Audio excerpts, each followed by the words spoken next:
commencé la semaine dernière vraiment une mini-série puisqu'il n'y aura que 2 messages sur cette thématique. Et le titre de cette série était « Esprit de fête ». Et le titre de mon message aujourd'hui est le suivant « Célébrer les petites victoires ». Et on va faire une première lecture dans le livre d'Esdras, au chapitre 3 et au verset 10. Je sais que peu ont leur Bible et ce n'est pas un problème. Moi, je crois qu'il y a une autorité sur ce qui est placé devant vous. Mais si quelqu'un a une Bible, patientez ou persévérez, le livre d'Esdras existe vraiment. C'est vrai que ce n'est pas forcément un livre qu'on feuillette régulièrement. On va davantage vers les évangiles, vers les psaumes, mais je peux vous assurer que le livre d'Esdras existe. Allez jusqu'au chapitre 3 et verset 10, et nous lisons ceci. Lorsque les constructeurs posèrent les fondations du temple du Seigneur, on fit avancer les prêtres en vêtements de cérémonie avec des trompettes et les Lévites descendants d'Asaph avec des cymbales pour acclamer le Seigneur selon les prescriptions de David, roi d'Israël. Ils acclamèrent et louèrent le Seigneur en chantant à tour de rôle ce refrain « Le Seigneur est bon et son amour pour Israël n'a pas de fin ». Le peuple aussi faisait une ovation au Seigneur en poussant de grandes acclamations parce que l'on posait les fondations de son temple et à cela nous voulons dire « Amen ». Le temple est loin d'être terminé. On commence tout juste. On a posé uniquement les fondations. Il reste encore à construire les murs, à y mettre le toit, à poser les portes, à mettre le carrelage, à mettre les ornements, à mettre le mobilier. Mais avant de se retrouver devant un produit fini, le peuple de Dieu commence à célébrer ce commencement. Et ils ne le font pas au rabais, ils ne le font pas en demi-teinte, ils sortent vraiment tous les artifices. Il est dit qu'ils ont mis les vêtements de cérémonie, ils ont sorti les instruments qui font du bruit, les trompettes, les cymbales, et ils ont même fait une ovation, ils ont crié, ils ont célébré uniquement le début de quelque chose qui allait devenir grand. Je voudrais qu'on puisse voir avec vous ce matin l'importance de célébrer les petites victoires. Les choses qui ne sont pas encore terminées, les choses qui ne sont pas encore abouties. Célébrer les petites victoires. Le pasteur Joel Osteen a dit ceci: la célébration des petites victoires sont les petites charnières sur lesquelles les grandes portes s'ouvrent. Et c'est vraiment important de célébrer les petites victoires et pourtant, il faut avouer que ça ne fait pas partie de nos cultures d'église. Je pense que nous avons développé à tort dans nos églises ce que j'appelle une théologie du résultat au détriment d'une théologie du processus.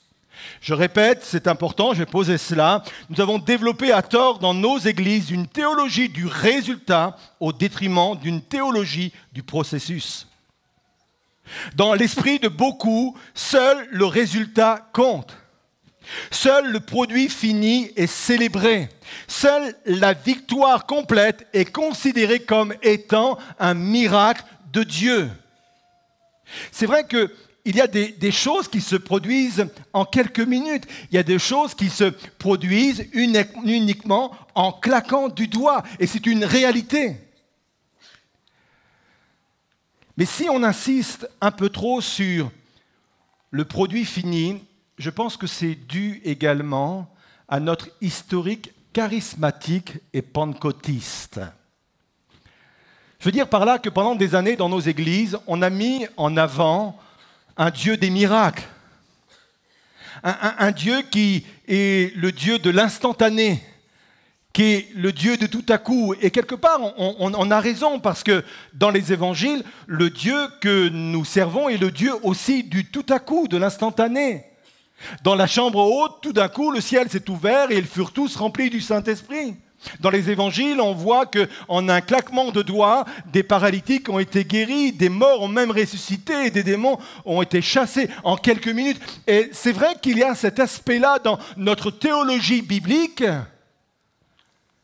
mais je pense également, et c'est important, que dans la majorité des cas, et c'est pour ça que j'ai parlé de théologie, dans la majorité des cas, nous le voyons dans la Bible, Dieu met en marche un processus. Et c'est vraiment la base de ce qu'on va voir aujourd'hui. Oui, Dieu est le Dieu du tout à coup, il est le Dieu du miracle, il est le Dieu de l'instantané, mais il est le Dieu aussi du processus. Il met en place, dans la majorité des cas, un processus.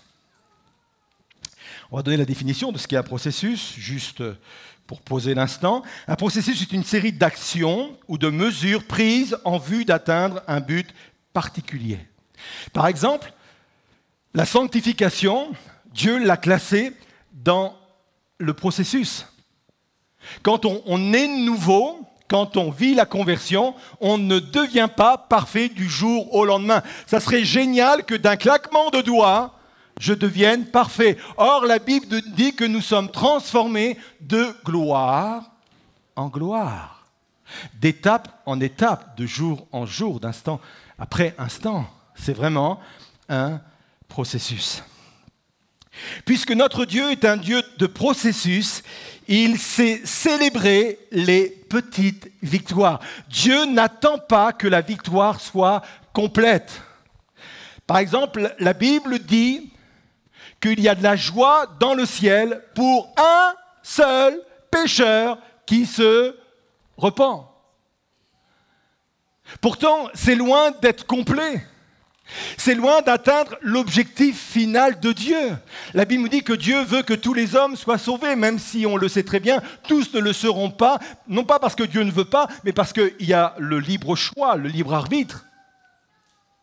Dieu a de grandes ambitions, il veut sauver le maximum de personnes, mais il n'attend pas qu'il y ait un maximum de personnes pour faire la fête, pour célébrer. La Bible nous dit qu'un seul suffit pour que dans le ciel, il y ait la fête, pour que dans le ciel, il y ait des acclamations. Les anges font la fête quand il y a une seule personne. Célébrer les petites victoires, Dieu sait le faire. Apprenons à remercier Dieu pour ce qui est partiel. Je sais que certains ne sont pas capables d'adorer Dieu dans un temple qui n'est pas fini. Je sais que certains ne sont pas capables d'adorer Dieu quand il reste encore les murs, quand il reste encore le toit, les portes, le carrelage, que sais-je, à construire. Mais apprenons à célébrer Dieu pour ce qui est encore partiel, non abouti. Alors on va voir pourquoi il est important de célébrer les petites victoires, et à cela, j'ai 3 réponses. La première réponse, c'est que cela nous conduit vers de plus grandes victoires. Retenez bien ceci, si je sais célébrer les petites victoires, la célébration des petites victoires va me conduire vers de plus grandes victoires. Et l'exemple très parlant, c'est celui de la création. J'en ai parlé il y a quelques mois de cela. Quand Jésus a commencé à créer le monde, il l'a fait en 6 jours ou 6 temps, selon les approches du texte. Et au premier jour, une fois qu'il a fait son travail, la Bible nous montre qu'il s'est arrêté, il a contemplé et il a célébré. Il a dit, c'est bien. Et le mot « bien » en hébreu qui est utilisé ici, c'est le mot « tov ». C'est un bien avec un certain enthousiasme, un certain bonheur, une certaine joie. Je ne sais pas s'il a fait ça, mais dès le premier jour, quand il a vu ce qu'il avait créé, il a fait « bien ». Encore une fois, je ne sais pas s'il a fait ça, mais ça pouvait ressembler à cela. Excusez-moi de vous dire, mais le premier jour, ça ressemblait à rien, hein. Le premier jour, il y avait encore le chaos un peu partout. Le premier jour, très peu de choses avaient été faites. Mais déjà, le premier jour, il s'arrête et il dit « c'est bien ».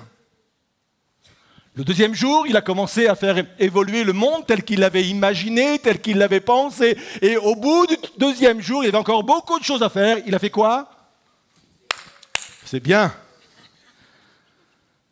Troisième jour, quatrième jour, cinquième jour, sixième jour, au bout du bout, une fois que tout a été accompli tel qu'il l'avait imaginé, là, il a dit, là, franchement, c'est très bien. Il ne s'est pas contenté de dire bien, il a dit c'est très bien. Et voyez-vous, chaque jour, il se passe quelque chose dans notre vie qui mérite d'être célébré. Ce n'est peut-être pas bouleversant, ça ne changera pas forcément le monde, mais ça va impacter forcément mon monde à moi. Retenez ceci, les petites victoires valent beaucoup plus que les non-victoires. Vous vous battez encore avec une addiction. Vous aviez l'habitude de fumer 10 cigarettes par jour. Vous n'en fumez que 8. Moi, je dis, c'est bien. Ah, je sais que j'en fais trembler plus d'un, là. Ce n'est pas dans nos habitudes, ce n'est pas notre conception des choses, ce n'est pas notre théologie, excusez-moi de le dire, mais moi je crois que la théologie de Dieu, c'est quand il y a eu un progrès, on s'arrête et on dit, c'est bien. On ne dit pas, oh, t'en fumes encore 8, non, t'en as gagné 2. C'est bien. Je me bats contre un trait de caractère. Et cette semaine, je suis rentré du bureau en étranglant personne. Je dis quoi ? C'est bien.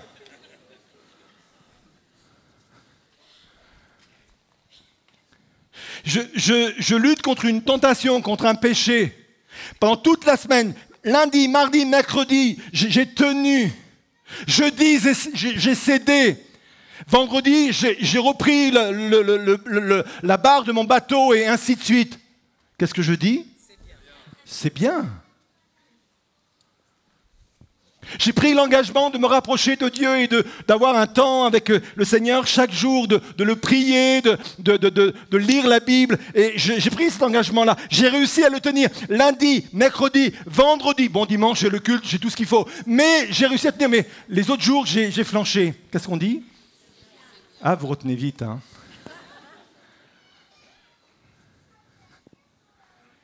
Célébrons les petites victoires. C'est imparfait, c'est incomplet. Vous êtes peut-être au 2e jour, au 3e jour, mais patience, le 6e jour arrive. Et l'autre principe est le suivant, retenez bien, si je sais célébrer le bien, Dieu va me conduire vers le très bien. Notez-le. Si vous ne savez pas célébrer le bien dans votre vie, le lundi, le mardi, le mercredi, même s'il y a des choses qui ne vont pas, même s'il y a des choses qui sont incomplètes, si vous savez célébrer le bien à chaque fois, sont des charnières qui vont vous permettre d'ouvrir de grandes portes devant vous. Le très bien va arriver. Vous êtes là? Pourquoi est-ce important de célébrer les petites victoires? Premièrement, donc, cela nous conduit vers de plus grandes victoires. Deuxièmement, c'est une occasion de nous féliciter. C'est vrai que nous sommes conscients que nous devons tout à Dieu. C'est vrai qu'il est notre force, c'est vrai que notre capacité vient de lui, mais est-ce pour autant interdit de se féliciter? Est-ce que c'est interdit d'être fier de soi-même? Là, personne n'ose répondre. Pasteur, on vous laisse les devants, dites-nous. C'est bien de se féliciter. Et la bouche de l'enfant porte aussi la vérité. Et c'est bien de se féliciter. De Timothée 2, verset 15, il est dit ceci. « Efforce-toi d'être digne d'approbation aux yeux de Dieu, comme un ouvrier qui n'a pas à rougir de son ouvrage, en annonçant correctement le message de la vérité. » Écoutez bien ceci. Si Dieu me demande de ne pas avoir honte de mon travail, est-ce que cela veut dire qu'il m'autorise à en être fier? Est-ce que c'est tordre le sens de ce verset que de dire, puisque Dieu me dit, tu n'as pas à rougir de ce que tu fais, tu n'as pas à rougir de ton travail, tu n'as pas à avoir honte de ton travail. Moi, je pense que ce n'est pas à tordre le texte que de dire, donc Dieu dit que je dois en être fier. Et c'est, encore une fois, ce n'est pas trop dans nos cultures, dans nos pratiques, nous, dans nos églises, de se féliciter quand on a fait quelque chose de bien, même partiel, même incomplet. Et je peux vous dire que ça n'a rien à voir avec de l'orgueil. L'orgueil est détestable, la suffisance est insupportable. Quelqu'un a dit ceci, l'orgueil est la seule maladie qui rend tous les autres malades, sauf la personne qui en est atteinte. Généralement, c'est la seule personne à ne pas s'en rendre compte.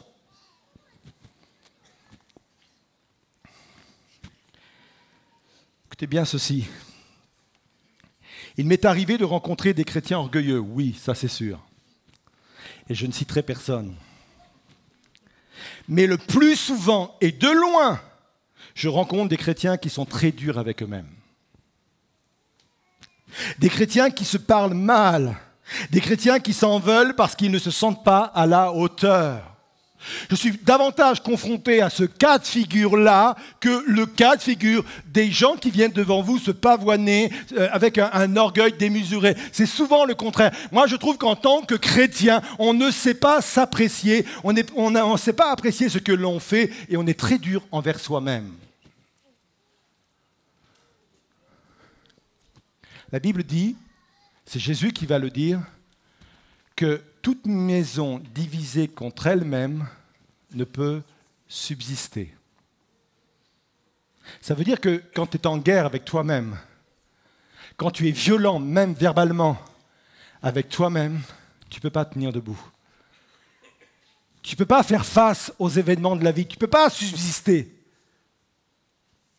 D'où la nécessité de célébrer les victoires, et en célébrant les victoires, c'est une façon également de se féliciter.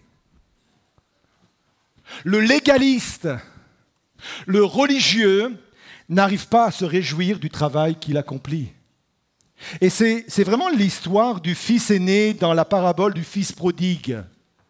Ce frère aîné ne s'était jamais autorisé à se récompenser en faisant la fête avec ses amis. Jamais. Lui, il voyait le but final. Et quand on étudie le texte, on s'aperçoit qu'en fin de compte, puisqu'il avait hérité de tout le reste, que le fils était parti avec une part de l'héritage, lui, il se disait en lui-même, mon but final, mon objectif final, c'est de faire croître vraiment les biens de mon père pour que plus tard, ces biens me reviennent. C'était ça l'idée. Et en soi, il n'y a pas de mal d'être ambitieux. Moi, je crois qu'il y a une bonne ambition, il y a une mauvaise ambition, mais il y a une bonne ambition. Et c'était pas mal en soi. Sauf qu'il n'a jamais su s'arrêter pour se féliciter, pour aussi célébrer tout le travail qu'il accomplissait jour après jour. Jamais, jamais. Le légalisme ne sait pas faire ça. Le religieux ne sait pas faire ça. Vous aviez décidé de ne plus manger des chips en regardant la télé. Vous avez réussi en mangeant que la moitié. Célébrez cela. Pas en allant à la pâtisserie, en se jetant sur des éclairs au chocolat, je ne sais pas. Mais c'est un petit exemple. Mais bien sûr, il y a d'autres domaines plus importants. Mais célébrez, soyez fiers de ce que Dieu vous permet d'accomplir. Célébrez les petites victoires. Vous êtes là? Il y en a qui se disent, ce soir, je vais me lâcher. Franchement, ce soir, je vais me lâcher. Avec modération, s'il vous plaît. Je ne suis pas encore un produit fini, mais je suis en marche.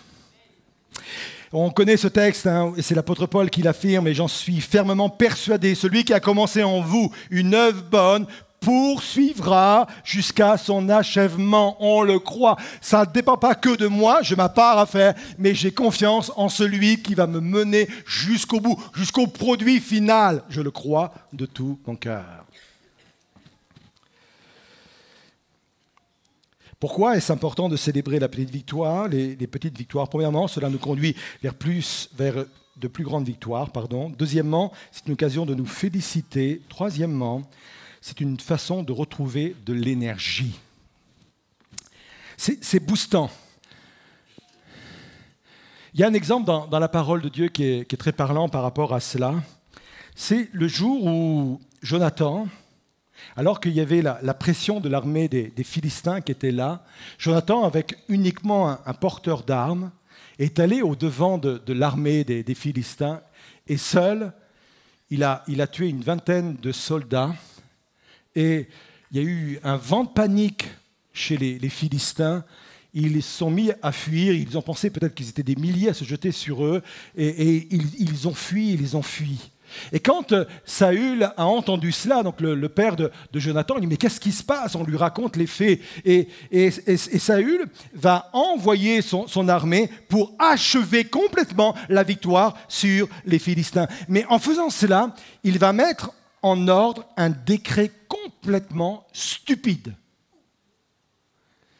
Voyez avec moi, dans 1 Samuel 14, verset 24, « Ce jour-là, les Israélites avaient souffert car Saül les avait placés sous la menace de cette malédiction. Si quelqu'un prend de la nourriture avant le soir, avant que je me sois vengé de mes ennemis, avant d'avoir une victoire complète, qu'il soit maudit. » En d'autres termes, ils avaient l'habitude de fêter les victoires à cette époque-là, entre autres, en faisant un grand festin, un grand repas.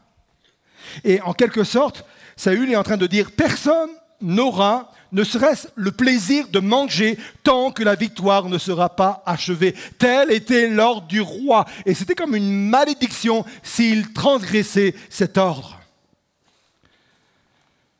Jonathan est avec les soldats et ils arrivent là dans une forêt où les arbres, littéralement, sointent de miel. Le miel tombe au sol et ils n'ont plus qu'à se pencher pour prendre le miel. Et Jonathan n'avait pas entendu l'ordre du roi. Alors il prend un bout de bâton, il prend du miel au bout de bâton, il le met à sa bouche. Et voilà ce qui est dit, verset 27. « Mais Jonathan ignorait que son père avait imposé un serment à tout le monde.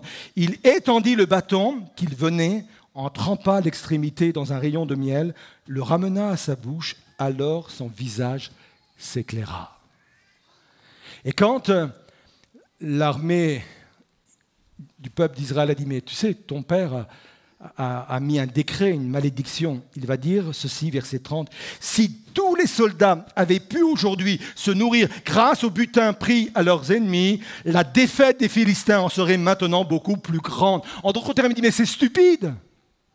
C'est stupide de ne pas se faire du bien quelques instants. Le but, ce n'est pas de se faire une grande fête, de célébrer une grande fête, mais quelques instants. Prendre le temps de se faire plaisir en prenant le miel qui est à notre disposition. Parce qu'en prenant ce miel-là, en célébrant un peu ce que Dieu met à notre disposition au travers de ce miracle du miel, eh bien, c'est un moyen de reprendre de l'énergie, de reprendre des forces et d'aller au combat. Et la victoire n'en sera que plus grande.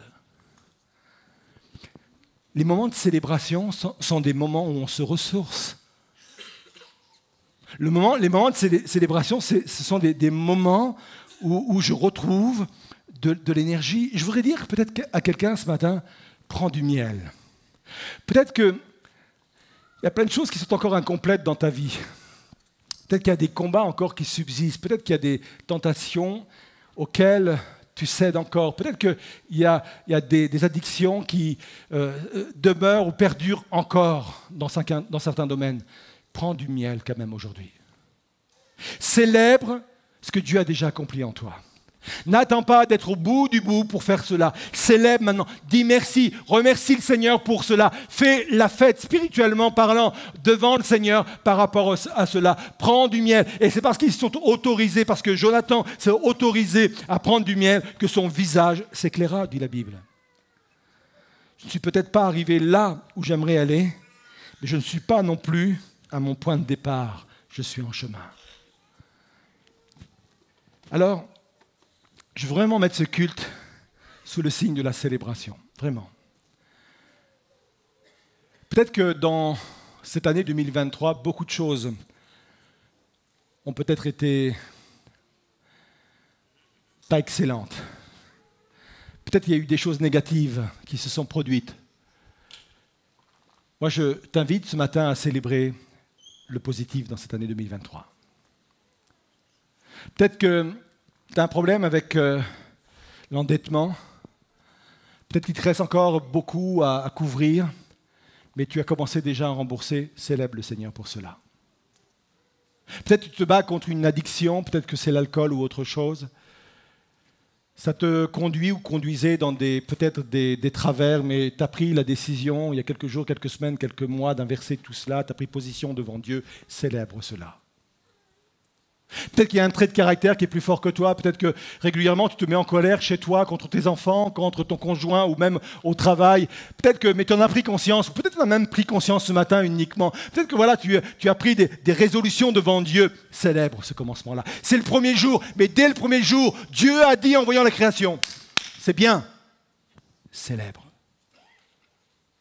Le bien va te conduire vers le très bien. Célèbre. Célébrer va te donner en toi une estime, quelque chose qui va te pousser à te dépasser toi-même. Célèbre. Célébrer va te donner une énergie, un renouvellement extraordinaire. Célèbre dès maintenant. N'attends pas. Je sais que ce n'est pas trop dans notre théologie, mais pourtant c'est la théologie que Dieu nous propose dans sa parole. Je veux vivre cette célébration. Je voudrais vous inviter à vous lever à votre place et vous allez rester encore quelques instants avec moi. On va rester ensemble quelques instants, mais je voudrais qu'on puisse rester dans le recueillement quelques instants et on va laisser cette parole faire son œuvre par le Saint-Esprit dans nos vies et dans nos cœurs. Je crois que ce matin, des personnes ont besoin d'être encouragées sur ce chemin du processus. Je veux célébrer le processus qui est en marche. Les choses ne sont pas encore accomplies, les choses ne sont pas encore finies, mais je veux célébrer le processus qui est en marche. Je veux vraiment le célébrer. Et pendant que les musiciens vont commencer à jouer, pendant que les musiciens vont commencer à chanter le chant qu'ils ont préparé, je voudrais que ce matin, des personnes puissent, s'ils en ont besoin ou s'ils en ressentent le besoin, de dire, moi ce matin, je veux célébrer déjà les premiers pas. Je ne veux pas me focaliser sur ce qui reste à faire. Je ne veux pas me focaliser sur les progrès que je dois encore faire. Je ne veux pas focaliser sur les démarches qui restent à faire, mais je veux déjà célébrer ce qui a pris déjà place en moi. Vous êtes peut-être au premier jour, célébrez ce premier jour. Vous êtes peut-être au deuxième jour, célébrez ce second jour. Mais peut-être que quelqu'un a besoin d'être fortifié sur ce chemin du processus. Et si c'est le cas, pendant que les musiciens vont vraiment commencer à jouer et à chanter, je voudrais avoir un temps où je vais vraiment prier avec vous et je vais prier pour vous. Et je vais vous inviter à sortir de vos rangs, je vais vous inviter à descendre du balcon et je vais vous inviter à venir sur le devant. Moi, je voudrais qu'on puisse vraiment, dans un esprit de prière, un esprit de conquête également, dans un esprit de proclamation, dans un esprit de célébration, je voudrais que vous puissiez être renforcés, encouragés, renouvelés sur le chemin de votre processus. Acceptez que vous êtes sur un chemin de processus. Acceptez que vous n'êtes qu'au premier, au deux ou au troisième jour. Acceptez ce processus et déjà célébrez-le devant le Seigneur. Si quelqu'un a besoin d'être encouragé sur le chemin de son processus, venez sur le devant. Et on va prier, je vais prier pour vous, je vais prier avec vous. Et on va laisser, pendant ce temps, le groupe de louanges nous conduire dans ce chant. Si la lune me glace et le soleil menace, Créateur des étoiles, mon secours est en toi. Si mes larmes ruissellent et que mon pas chancelle, Créateur de la terre,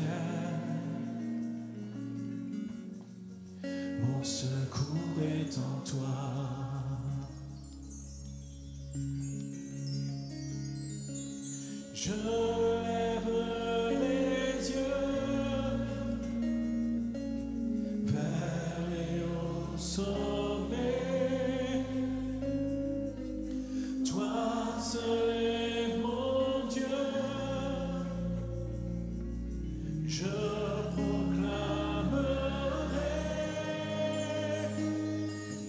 Toi seul est ma force. Toi seul me restaure mon secours est en toi.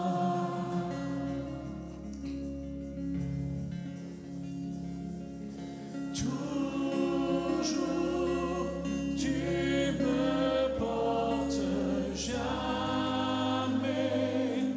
tu ne dors, mon secours est en toi.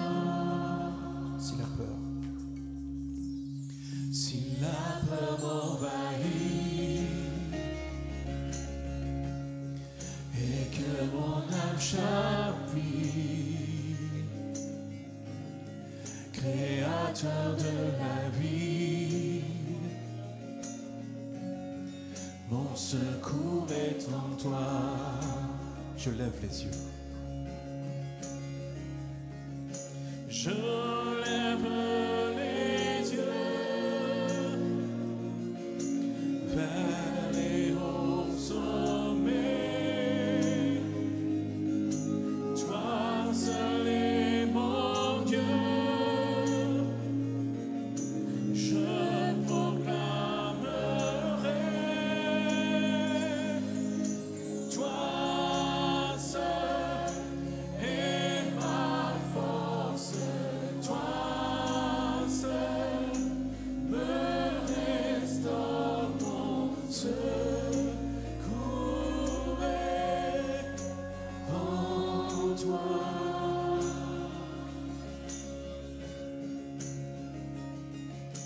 Toujours tu me portes, jamais tu ne dors, mon secours est en toi. Peut-être que tu as besoin ce matin de jeter un regard uniquement en arrière. Je sais que du haut d'une estrade comme cela, on dit rarement ce type de choses, mais porte un regard vers l'arrière et regarde ton point de départ, d'où tu pars. Souviens-toi du jour où tu as pris devant Dieu une résolution. Souviens-toi de l'endroit où le Seigneur t'a pris, de l'endroit où le Seigneur t'a trouvé. Regarde en arrière. Célèbre le chemin parcouru. Remercie le Seigneur pour le chemin parcouru. Et je voudrais te demander intérieurement de faire peut-être quelque chose que tu n'as jamais fait. De parler à ton âme. David le faisait régulièrement. David parlait régulièrement à son âme. David encourageait, félicitait régulièrement son âme. Mon âme bénit l'Éternel, disait-il. Peut-être que tu ne sais pas faire cela, mais dis à la personne que tu es, c'est bien. C'est bien ce que tu as fait cette année. Oh, il y a plein de choses encore à faire, mais c'est bien. C'est bien que tu te sois approché sur le devant. C'est bien que tu t'es orienté vers de nouvelles dispositions. C'est bien, mon âme, c'est bien. Je prends l'engagement d'arrêter de me parler durement. Je prends l'engagement d'arrêter toute parole dure envers moi, même parfois pour rire, entre guillemets. Toute maison divisée contre elle-même ne peut subsister, dit la Bible. Aucune maison ne peut tenir debout si elle est divisée contre elle-même. Il y a assez de gens à l'extérieur qui te combattent pour que tu te combattes toi-même. Encourage ton âme, félicite ton âme. Même si nous sommes bien conscients que toutes choses sont possibles par Dieu. Même si nous sommes conscients que notre force vient de lui, que nous sommes dans une dimension de grâce qu'on n'arrive même pas à mesurer. Il y a une grâce excellente qui se pose sur ma vie, mais cette grâce-là, elle est présente. Alors je vais prier pour vous. On va célébrer ensemble l'endroit où vous êtes, même si c'est votre premier pas ce matin, même si vous étiez loin de Dieu ce matin, le premier pas que vous venez de faire, c'est celui de vous approcher sur le devant. Même ce pas-là, il faut le célébrer. On va prier ensemble. L'Église va prier avec moi. Peut-être que c'est l'occasion aussi, l'Église, d'élever sa voix. Même je parle de voix haute, pour prier pour tous ceux et toutes celles qui sont sur le devant. Je vais y mettre ma foi, mon énergie, ma parole, ma voix. Mais l'Église doit aussi mettre sa voix. Seigneur Jésus, je prie d'aller visiter chacune de ces personnes, Seigneur Jésus. Tu t'arrêtes au-devant d'elles, Seigneur. Tu sais le chemin de processus sur lequel ils se trouvent, Seigneur. Tu ne négliges pas les petits commencements, Seigneur. Tu le dis toi-même. Tu ne méprises pas les petits commencements, Seigneur. Seigneur, de la même façon, quand il y a un pécheur qui se repent, il y a de la joie dans le ciel. Seigneur, il y a de la joie dans le ciel pour chacune de ces personnes qui se sont avancées, pour les progrès réels, pour le chemin parcouru, pour le pas accompli aujourd'hui, Seigneur. Il y a de la joie dans le ciel pour cela, Seigneur.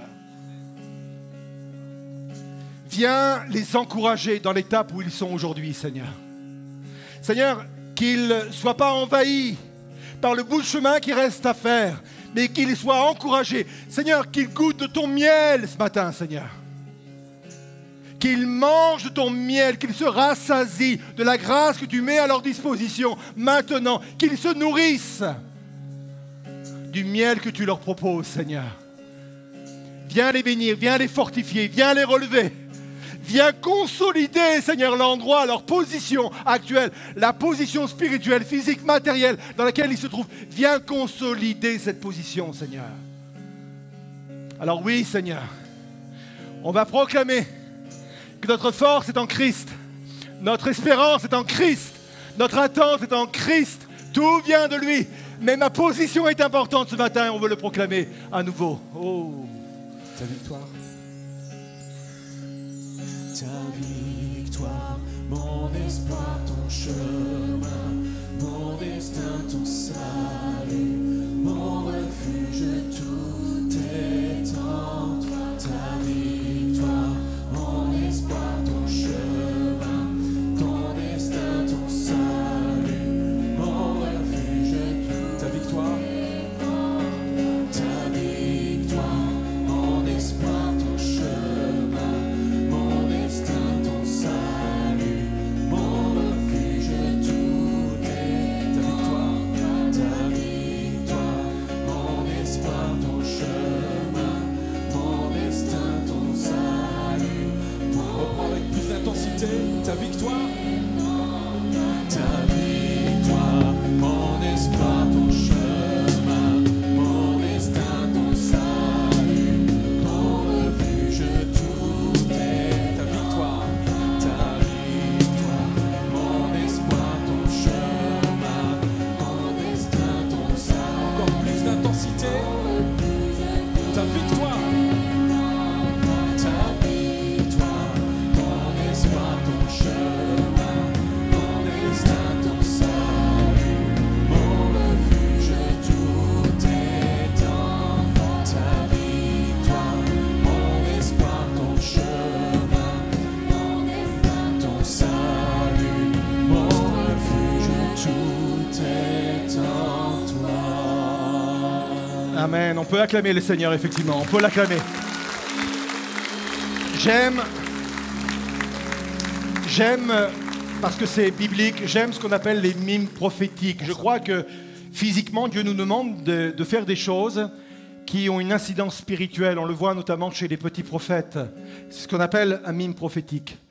pendant qu'on va rechanter ce moment-là, vous allez retourner à vos places. Et croyez que chaque pas que vous allez faire en rejoignant votre pièce, votre salle, votre chaise, c'est autant d'avancées que Dieu va vous permettre d'accomplir.